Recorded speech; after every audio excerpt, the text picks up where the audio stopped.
Alright guys, good good evening. How y'all doing tonight? This is the Club of the Man in 1993, and we are live. We are live the day after WWE Backlash 2020. I did not review the show last night. When I got home from my friends, I was kind of tired. Didn't have the proper energy to do a review. So I thought I would wait until I got off work today and ate my dinner and whatnot. And get my full thoughts in there. So what are my thoughts on this show? Here's what I'll say about Backlash. It was not a total flop. I expected this to be the worst pay-per-view of the year. It wasn't as bad as I had hoped. The hype, of course, as I keep saying, killed it. The overhype was what hurt it. Definitely, for sure. There were some solid matches on this show. There was a really good match. A great match, also, I'll say. There was two matches I could definitely say I really enjoyed on this show. The main event and the WWE Championship match. Except for the finish. The thing that bothered me most about Backlash, besides the overhype though, is a lot of these feuds are continuing. And a lot of these feuds have no reason to continue whatsoever. Stuff that I personally don't want to see happen anymore. That just made it look pointless, in my opinion. So that's how I felt coming out of Backlash. I didn't feel like I wasted my time, no. Trust me, there was some stuff I didn't like about the show. I did not like. But there was some stuff that I did like. Of course, the biggest question. Was the main event the greatest wrestling match of all time? This is the greatest show!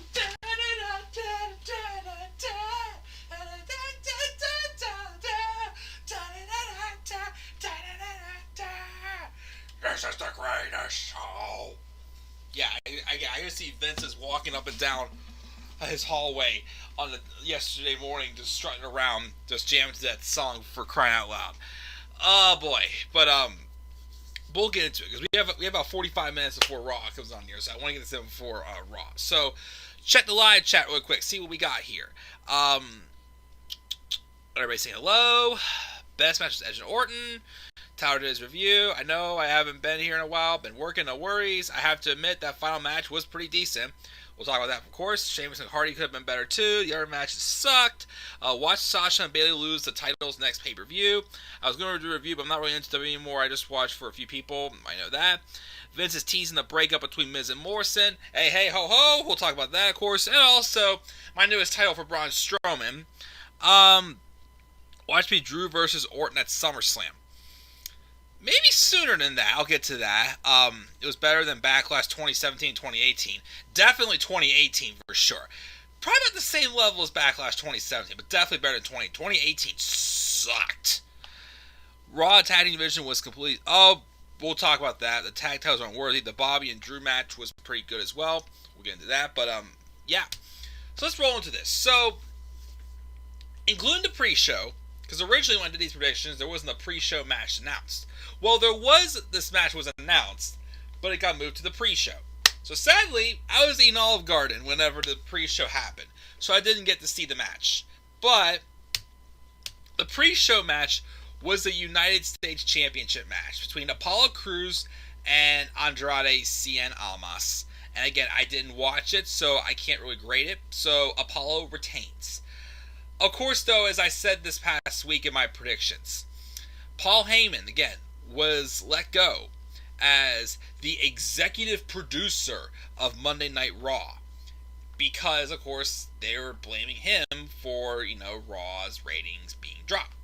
And also because they want the same people running both shows. So now, Bruce Pritchard, the big kiss ass, is running both Raw and SmackDown.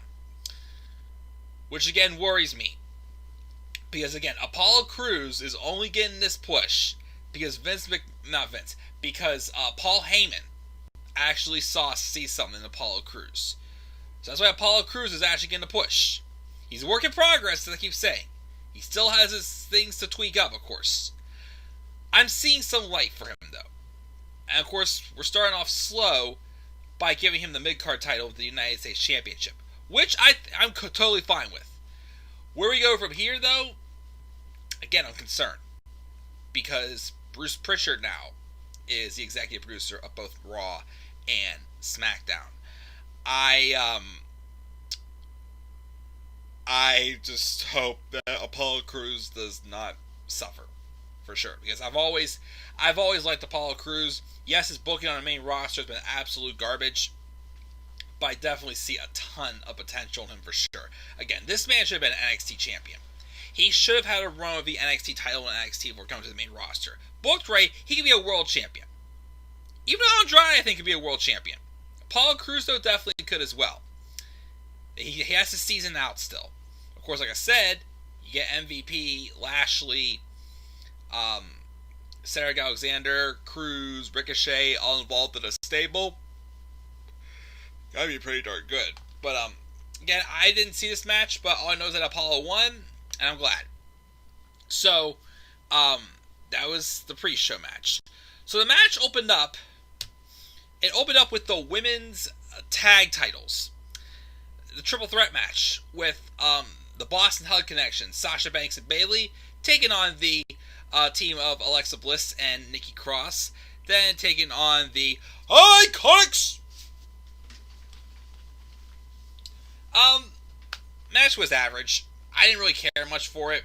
Again, my thing was, again, I'm happy to see that Sasha and Bayley have the tag titles. Be honest, again, if the Kabuki Warriors weren't doing such a good job with them, I still felt that Sasha and Bayley should have won them back in the fall when they were fresh off, turning heel, and definitely the fire was lit underneath them for sure. I wouldn't have mind seeing them have the women's tag titles back then. Again, Alexa Bliss, Nikki Cross, just generically in the tag title picture all the time. And Billie Kay and Peyton Royce, once again, they went away for 9 months. 9 months weren't on TV or anything. Rumors to have them repackaging. Came back the exact same way. And yet they freaking screwed themselves because of some stupid finish with Peyton Royce going too far in the match they had against Alexa Bliss and Nikki Cross. So why did they get this tag title opportunity? I don't know. The only thing I remember about this match was that terrible crossbody dive by Peyton Royce to take everybody out outside the ring, and then Sasha winning with a roll-up on Alexa Bliss. Obviously, Sasha showing she wears the pants in the team of Boston Hug Connection, as, of course, eventually we are going to be seeing a split and probably a match at SummerSlam between Bayley and Sasha Banks for the SmackDown Women's Championship. Now, of course, since Sasha and Bayley won, they're going to be on this week's episode of NXT defending the women's tag titles against Tegan Nox and Shotzi Blackheart. I don't know if I want to see it happen or not. It won't surprise me if Shotzi and Tegan win. I don't know. I have that feeling they may put the titles on Shotzi and Tegan. Might shock us, but definitely seeing Sasha and Bayley defend those tag titles in NXT, long overdue, had to happen. So, that's all I gotta really say. Again, this is a very average opening match. I didn't hate it, didn't love it, just was what it was, but nothing too spectacular that I will remember for ages to come. So that's how we opened the show. We moved on to our second match, which was the match between Sheamus and Jeff Hardy. Solid match. I'll give him credit. Again, I hate the story. I can't stand again, going back to, once again, Jeff's alcohol and drug issues and whatnot. Again, because we've done it how many times. And also because now we have piss involved. And for crying out loud, the piss jokes and everything are in this now. But I'll give them credit and say they had a solid match. I actually thought these two worked really well together. And I knew these two would put on good in-ring work. And to my surprise, Sheamus won. I thought they were going to give it to Jeff, because I definitely see him giving him a big main event push to kiss his ass, so that way he does not leave WWE when his contract expires in September, from what I hear. So, but yes, I was definitely surprised to see Sheamus win. I'm kind of fine with it, because they've obviously been building him up, taking people out, looking dominating since he returned in January. So, giving him a bigger victory over Jeff Hardy, I'm fine with that. Just to kind of keep his credibility. Although, once again, it is kind of 50-50 booking in some ways. I mean, if they want to do, if the Fiend is not back yet, they want to do Braun Strowman and Sheamus at Extreme Rules for the Universal Championship. I'm fine with that, honestly. I think it could be a good physical match, but I don't expect it to light the world on fire. But I'm so surprised Sheamus won this. But I guess we're continuing this feud, which this is also one feud that I'm not too crazy about continuing, because it's already gone on for long enough. And again, with the whole urinating tests and whatnot and all that stuff, that's what instantly turned me off from this sucker. I'm just like, no, stop. Like, literally, I almost shut my TV off when I was watching SmackDown on Friday, and then I saw that literally they had Sheamus mentioning a urine test. All I just thought to was Authors of Pain, Drake Maverick, The Bar, Big Show, Survivor Series 2018, Drake Maverick pissing on Bobby Roode's robe, that catering segment when grown men are laughing at every silly word that comes close to sounding like piss or urine, and all that other stupid toilet humor and whatnot. Yeah, so that's why I'm not crazy about them continuing this feud. It's probably going to continue. Probably going to have some type of match at Extreme Rules. Who knows? But who knows? But we'll wait and see. So we have Sheamus defeating Jeff Hardy. I was surprised again, but it happened. I thought it was a solid match. But I'm not a fan of this feud continuing. So that was that match. Oh, speaking of pointless and feuds that are continuing, though, let's talk about this match. Asuka, the Raw Women's Champion, versus Nia Jax. Nia Jax. And guess what? There was not a winner in this match. It was double countout. And so on Raw, they're having a rematch. Or trying to say, why? This is a waste. Total waste of time. We've seen these two fight how many times in the past? Again, like I said, 2 years ago, Nia Jax and not Sasha Banks, and Asuka had a feud at Elimination Chamber and fought for 2 or 3 weeks after that. Every week, Nia Jax tapped out to Asuka every single week. Yet a week later, Nia Jax got bullied by Alexa Bliss, and Nia Jax got a freaking title badge at WrestleMania because she got, she hurt my feelings, she bullied me. And now we're, why? Why are we had a pay-per-view match and a double countout. Next night on Raw, we're having a rematch. Why? What was the point? What in the hell was the point? This was terrible. I hated it. I didn't care. I barely even paid attention to the match because, one, I just felt it was totally predictable. I hope there was no way they were going to take that title off of Asuka and put it on Nia Jax. And then plus two, also think about this. Asuka just lost last week on Raw, getting pinned by Charlotte Flair. Because Asuka is not allowed to beat Charlotte. And Nia Jax has to look strong. Even though she's... Oh gosh, this was a terrible match.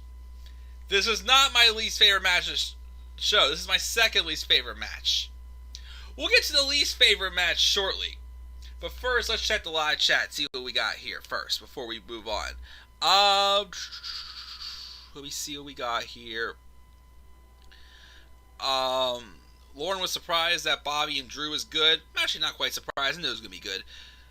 The boos the heels got was... Yeah, that was screwed up. We'll talk about that shortly. What's up, Dakota? Hardy versus Sheamus Part 3, I think, should have just won. Yeah, I think it should have been the case. What do you think will be the huge announcement on Raw? What huge announcement? I didn't hear about that.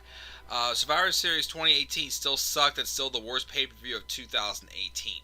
No. Crown Jewel was the worst pay-per-view of 2018. Survivor Series was down there. I didn't like how they had this Raw sweep SmackDown, but yeah. When will Apollo turn heel? Hopefully soon, but I'm worried. Again, I'm worried about Apollo for sure because of Paul Heyman no longer being the executive producer of Raw. Let me see here. What do you think of Drake's return? I'm fine with it. Heyman was fired because he was rumored to bully Styles, and Vince was pissed he did that. I did not hear that. Shane challenged Taker again. I did not hear about that. Maybe if there's anything from that Undertaker Last Ride Part 4, no spoilers. I did not see it yet. Jeff is going to turn heel to win the IC title the same way Bryan turned heel to win the WWE title. Huh, interesting. I'd be alright with that. Watch Charlotte insert herself into a title match again. Oh, she will. You don't know why? Because she pinned the champion clean last week. Well, I'm sorry, with distraction. Bobby will dump Lana. Please. Best match was Edge and Orton and Hardy and Sheamus. The only good matches. Looks like we're not going to get Bayley versus Sasha anytime soon. Maybe so at SummerSlam. What's the point of bringing the Street Profits and Bianca to Raw again? Well, Street Profits are actually doing stuff. Bianca's on main event. Don't know why. Lashley McIntyre was decent, as was Apollo and Andrade. Apparently Jericho wants Roman in AEW. Interesting. Alexa and Charlotte need a break from opportunity. True. Do you think Andrade will be on his own soon? Please don't do that. I still don't. I still think that's a horrible idea. Pay-per-views are shorter now. Yeah, because of it being in front of a dead audience. Well, we'll get to that in a little bit. Jeff needs a character change or a heel turn. Did they have Sheamus hit 2 bro kicks to make Jeff look strong? Because if you look, Jeff tried to reach for the rope. That is true. He did hit him with 2. Styles was at Backlash, had interviews, having some type of championship celebration thing on Friday. I don't have time to really think about face or heel turns right now. I'm glad Sheamus turned to his old gimmick for sure. Morrison will turn face because Miz cost the title at Backlash. Yeah, because out in the blue they changed their mind where it's like, okay, it's a 2-on-1 handicap match. Yeah, whoever pins Braun Strowman will become the champion, won't be co-champions. So whatever, the rules change left and right. Now he needs to retire or go behind the scenes. She's injury prone. She hurts too many people. Oh, Nia just needs to go away. Watch Tamina debut a crazy character on SmackDown. Please don't even say that. Charlotte interferes tonight with about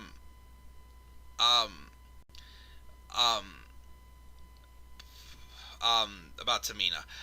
Yeah, Charlotte probably interferes. I think they're probably gonna do it. I see them doing a triple threat at Extreme Rules. We've got Enjoy It, Bro. What's up? Nia needs to get her dangerous ass fired. Oh, jeez. Ric Flair's on Raw tonight? I didn't hear that. Best match, Edge and Orton. Worst match, Braun in a handicap. Oh, I can argue that. There's something worse than that. Anyone think Lashley would have won the title because of the state of the country right now?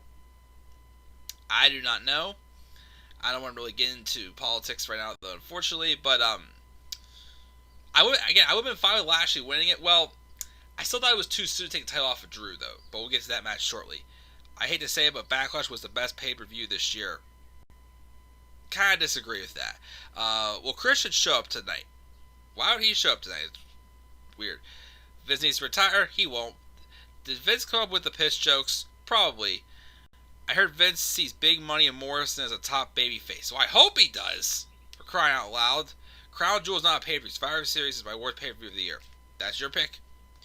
But let's do this second. Who will be face, Garza or Andrade? I have no idea.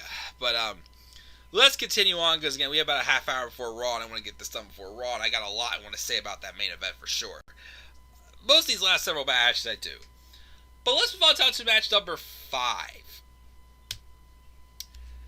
Braun Strowman versus Miz and Morrison, hey hey, ho ho, in a 2-on-1 handicap match for the Universal Championship.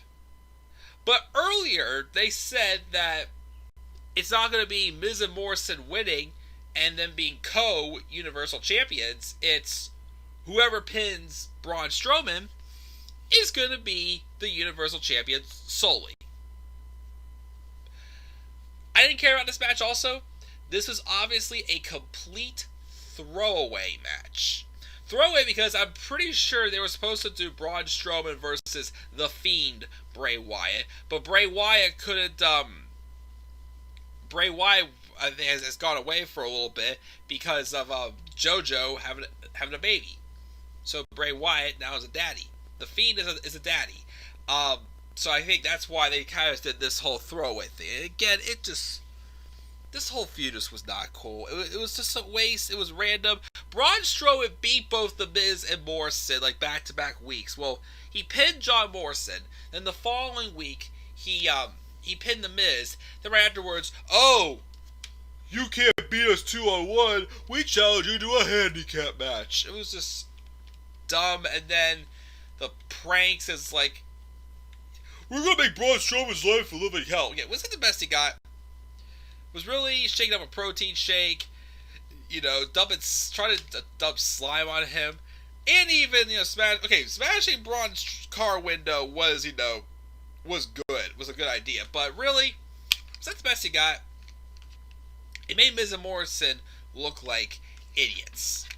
But Braun Strowman won, of course, as we knew. Again, it was just a throwaway match. But, of course, let me rant about something for a second.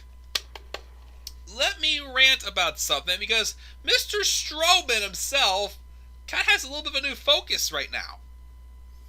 So when Braun Strowman first came to the main roster, he was the black sheep of the Wyatt family, right?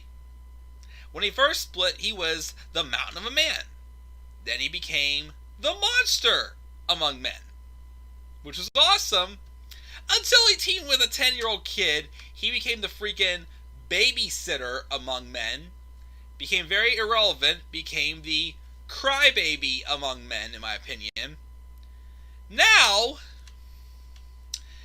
look what Braun Strowman's become. Braun Strowman's new Titantron is a train. It says Strowman Express, and it basically has Braun Strowman's face on the front of a train, similar to how Thomas the Tank Engine and all his friends had growing up. So, has Braun Strowman become the conductor among men? No. I'm sorry. Braun Strowman's not the conductor among men. He's the choo-choo train among men. That's my news nickname now for Braun Strowman. Robbie, I don't know if you're watching. I'm tweeting this to you afterwards. Braun Strowman has gone from the black sheep of the Wyatt family to the monster among men to the babysitter among men. Now Braun Strowman is the choo-choo train among men. Braun Strowman's main focus now is his him making laps around the ring, running over like a freight train. But instead of making it cool, they've now made it a kid's gimmick. He's a child's toy now. He is, again, the choo-choo train among men. Braun Strowman, your Universal Champion, the choo-choo train among men. The choo-choo train among men.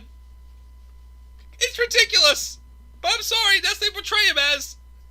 His face appears on the Titantron on the front of a train. And I just think of Thomas the Tank Engine. So all I can think of is, he's the choo-choo train among men now. Literally, you treated this guy like shit. I mean, yes, he made some really rude comments earlier towards indie wrestlers. Apparently, he did apologize because people not being able to make the money during the pandemic. But gets randomly replaces Roman Reigns at WrestleMania. Has no build to it. There's no enthusiasm behind him winning this title. And then, once again, like I said, He's only Universal Champion because there's nobody else. And now he is the choo-choo train among men. The Strowman Express. The choo-choo train among men. That's all Braun Strowman is. He's the choo-choo train among men. But that was that match. Let's move on to a match I actually kind of enjoyed. Drew McIntyre versus Bobby Lashley for the WWE Championship. Before the match even started, before the bell rang, MVP distracted McIntyre, and Lashley locked his full Nelson submission maneuver, which, again, is basically the master lock on McIntyre, basically to wear him down. It was not enough, though, as the match continued on, and I thought they had a pretty good, fast-paced, physical, hard-hitting match. Again, the problem I had with this match beforehand, though, is that I wanted to see it, but I didn't know how the outcome should go. Because I dig what they're doing with Bobby Lashley and MVP, but they need to give it a little more time. I also think Drew McIntyre needs to be champion much longer than this, and also be champion in front of a legitimate crowd. Like, Bobby Lashley should be champion Drew McIntyre should be champion in front of a legitimate crowd and get the reaction he deserves. But the match ended exactly how I saw it happening, with Lana coming out, causing a ruckus and chaos, and Lashley wins with a nice looking Claymore kick he hits on Lashley. So McIntyre wins, and then of course, Bobby, come back! I thought Lana said last week that she feels like she needs to focus on herself a little more other than her marriage. What happened to that? But I knew they were going to do that. I knew there was going to be this very screwy finish involving Lana. So now it's basically like, okay, Lashley basically needs to get rid of Lana for good. Then he can get back in the title picture. Pretty much. So, yeah. I liked the match again. It was fast-paced. It was physical. Again, I'm definitely digging Bobby Lashley more, but, again, like I said, it was just too soon for this match. And, Lana just has to go bye-bye. So that was that match. So now let's talk about this. Lordy, do I have a lot to say about this next match. Or was this even a match? Let's put it this way. Was this even a match? The Street Profits and the Viking Raiders in a cinematic brawl? Like, I don't know what the hell this was. It randomly starts with them brawling right in front of Braun Strowman's car. Someone slammed the other on top of the windshield, and it shattered yet again. So Braun Strowman now also gets his windshield shattered left and right. He's now the choo-choo train among men, and he gets his windshield shattered left and right, which is very unfortunate. They brawl. They bring out, golf clubs and bowling balls and turkey legs, and basically from their recent, anything you can do, I could do better, storyline, where it's just been nothing but a freaking toilet shit comedy fest. That's just not funny.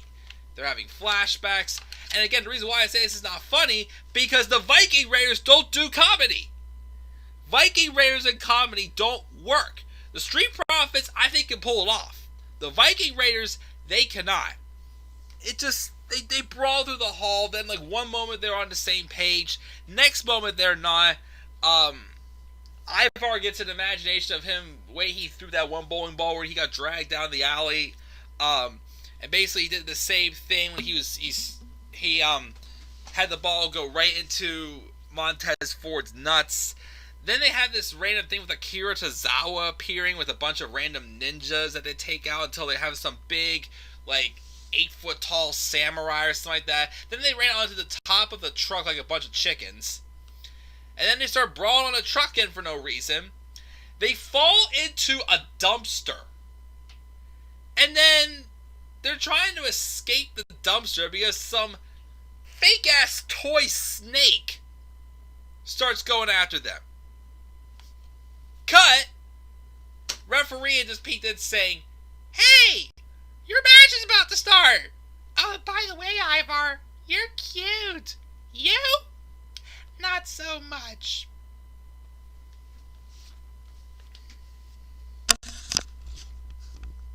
Vince, do you have a man crush on Ivar?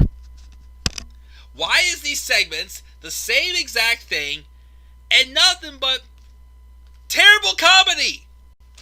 Again, comedy does not work for everyone. This is exactly how I felt about the New Day and the Club back in 2016. This is that exact same feud. A team that actually can pull off comedy, as in the Street Profits, and a team that can in the Viking Raiders. And not just a name change, but you continue just to use these guys for Vince's own humor and suck the freaking life out of them. What was the point of this? This wasn't even a match. This is just like a long, pointless segment that ends with them in a dumpster trying to avoid the fakest looking snake you could have asked for. Literally on the same level as Eric Rowan's toy spider that he carried around for months. Now, and then we get a freaking toy. Like what was this? Seriously, what was this? What was the point of this? I don't know. Why was this on pay-per-view? Why didn't we just have Apollo Crews and Andrade have their match on the main show and instead of this? You know, like why? And sad part is, this feud's probably going to continue in some ways, because we had no freaking conclusion to this. Like, what happened? What's the results? Who won? Oh, it's a mystery. Yeah, a mystery that a toy snake was going after them in a garbage dump. Did you think this feud was garbage the way it was, and you decided just to dump them in anyways? Oh, I think it's garbage anyway, so put them in a dumpster and get chased by a toy snake. Vince, I tweeted this yesterday. I tweeted a GIF of 2 years ago at Backlash, whenever Samoa Joe and Roman Reigns had that match. Well, before the match, when Samoa Joe actually beat down Roman and slammed him through a table. That's what you should do. I should do, and take you and slam you through a table as well. I wish I could, but I'm probably not strong enough to jack like a 75-year-old, throw a 75-year-old jacked man through the table. But this was so stupid. So stupid. Definitely the worst cinematic match for sure that WWE has thrown together. Ever since all of a sudden, oh, they love cinematics. We gotta do cinematics. Now they're just overkilling with it. And this is the nail in the coffin. This was, again, just absolutely stupid. It was pointless. It was not funny. I didn't enjoy it. I was embarrassed because, again, what is this feud? Anything you can do, I can do better. Same thing happens every single week. Oh, we suck at this. Just kidding, we're good. Hey, Ivar, you're cute. Eric, you're not.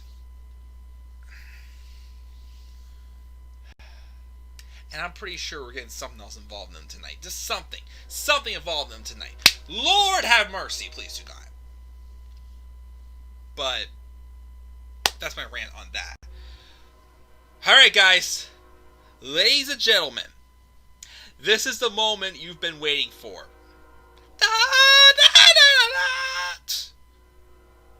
Ready to talk about it, guys? Ready to talk about the greatest wrestling match of all time.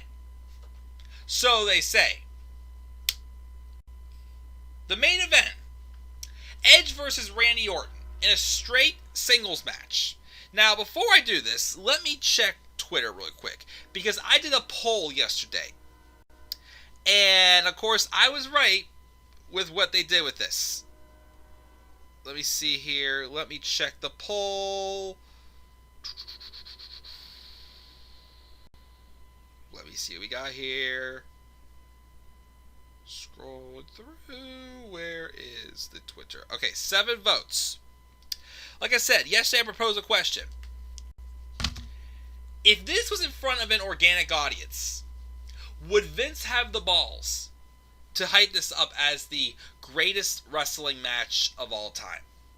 And 7 votes, I think all but 1 or 2 people said no, he would not have the balls. And I agree. So let's talk about this match. First off, the $1 million question. was this the greatest wrestling match of all time? And my answer, as I knew I was going to say, was no. But I will say this: it was better than I thought it would be. Like, I was expecting like a B level match. Honestly, if I gave this match a grade, I would give it an A minus.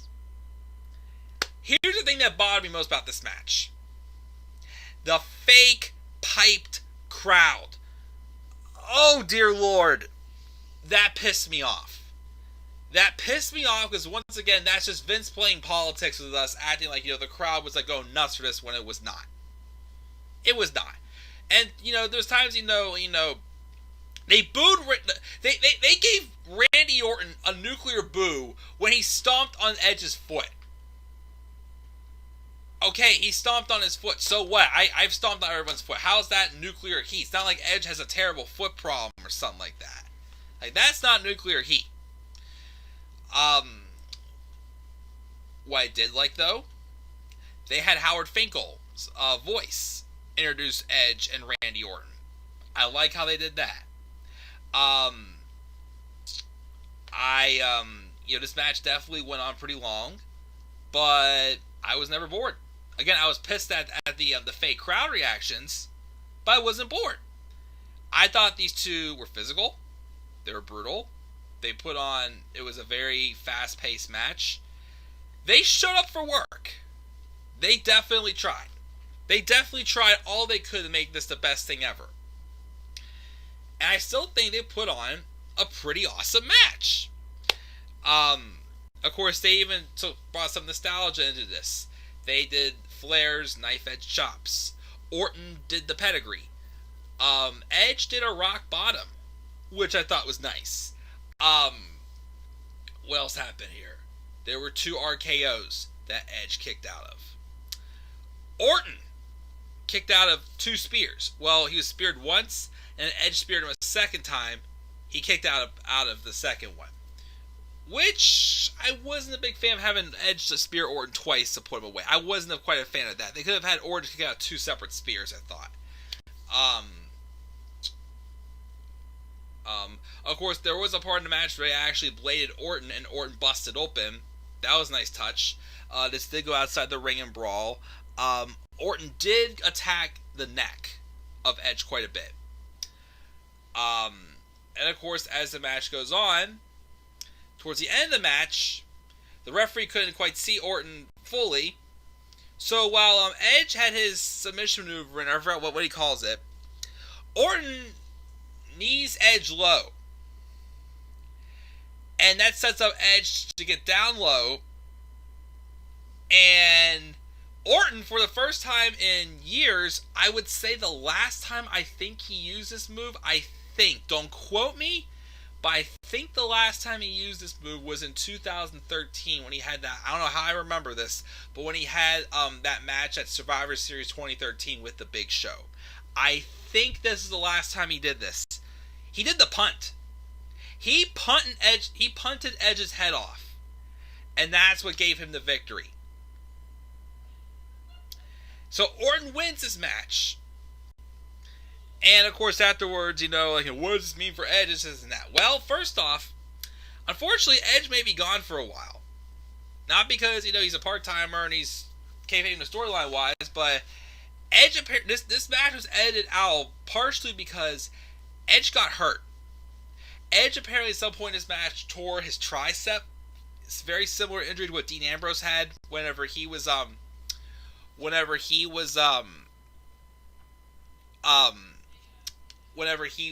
Ambrose had that injury, kept him out for months, like in between the Shield run and his last run with the company. So Edge could be gone for quite a while. Here's the other thing that I will say about this. The storytelling in this match was so good. This probably should have been their WrestleMania match. Don't get me wrong, I like their last man standing match, but this feud feels like it's gone completely backwards now. This should have happened at WrestleMania. This should have been the WrestleMania match. They could have done this because, Orton after the match, basically got into Edge's ear, but he said, go home and whatnot, this, and that. Obviously, and again, the other thing too about this is, Why did we have Edge wrestle in the Rumble and wrestle in a brutal last man standing match just for him again to have doubts that he could wrestle a regular one-on-one wrestling match? He looked awesome in this match. Excellent shape as he's looked in all of his matches. That idea of that doubt there, I thought was total BS. Edge had no doubt he could wrestle a really great wrestling match. And he did. I just don't think this should have been the WrestleMania match. Because, again, my thing is, Edge and Randy Orton have collided before. Why do we have to do a series of matches with them when Edge is basically an attraction now? Like, this could have been Edge and AJ Styles. Edge and Seth Rollins. Edge and Roman Reigns. Edge and Aleister Black. Edge and Bobby Lashley. Edge or Drew McIntyre. Again, Edge does not need to keep wrestling the same people right now. Especially Randy Orton, when they've already had history from the past. A one-time match? Good. And this could have been just that one-time match. And of course, if you want Edge to come back to get his revenge, awesome. But, do I want to see a third match between these two? Again, I had my feel for them after the last man standing match. So I don't know, but obviously with how this match ended, they're going to have another match at some point down the line. Maybe not till next year because of Edge's torn tricep. But I don't know. Again, I definitely think this was definitely good. It was again. If I could give this match a general grade, I'd give it an A-. But it was not the greatest wrestling match of all time. It was good. It was really good. And also, like I said again, the overhype definitely pissed me off for sure. With this win, though, I actually would like to see this match at Extreme Rules. McIntyre and Orton for the WWE title. SummerSlam, give it to Aleister Black or someone else bigger, I'd say. Well, Orton's big, so if they did McIntyre and Orton at SummerSlam, I'd be fine with that. But why have Orton wait? Go for it now. So, I'll give that match, probably going to print a match for my Extreme Rules card pictures, which I'll try to do sometime this week as well. Who knows? But yeah, great main event. Was not the greatest wrestling match of all time. So stop that hype and let's move on for that. And that, my friends, is my review of Backlash. I gave it a C. I gave it a C because it was a skippable show. A show I probably would not watch again. But we had some good matches. But it still felt pointless. A lot of these feuds that are continuing don't need to continue. Asuka and Nia Jax does not need to continue. Jeff Hardy and Sheamus does not need to continue.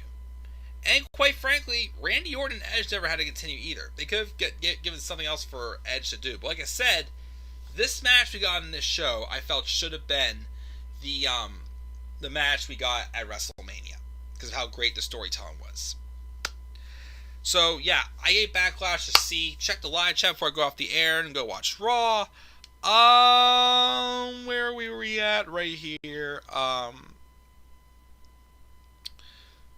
think Morrison deserves a world title win. I heard they're going to do Miz versus Morrison again, but Morrison is going to win at SummerSlam. Okay. Braun is going to drop the title to Roman when he comes back, and him and AJ for the Universal title. I honestly would like to see Roman and AJ again. I think now with AJ a lot more season. I mean, their matches were great in 2016, but with AJ a lot more season, I think they could have an even better match whenever Roman comes back. Styles versus Bryan was match of the year, though. Oh yes, that was definitely the best main roster match for sure. I want Roman and AJ on SmackDown for the blue piss of crap, and AJ wins and gets rid of that belt and bring back the World Heavyweight title. I like when they... Oh, yes, also I forgot. They also did the... Orton also did the Three Amigos in that match as well. I forgot to mention that one as well. Mark gave it a C, and Tyler gave it a 6 out of 10. Alright. So, guys, that's going to do it. That's my Backlash review. I gave it a C. As long as I'm feeling up to it, I'll be back up here tonight to review Raw, the fallout from Backlash, and we start on the road to Extreme Rules. So... C for Backlash. What are your thoughts on Backlash, guys? Leave your thoughts down in the comment section below. Slap a like on the video. Subscribe for more content to my channel. And follow me on Twitter at DemandAir93. And with that, guys, I'm checking out. I will see you guys all later on tonight for Raw. Have a great rest of your night, and peace out, everybody.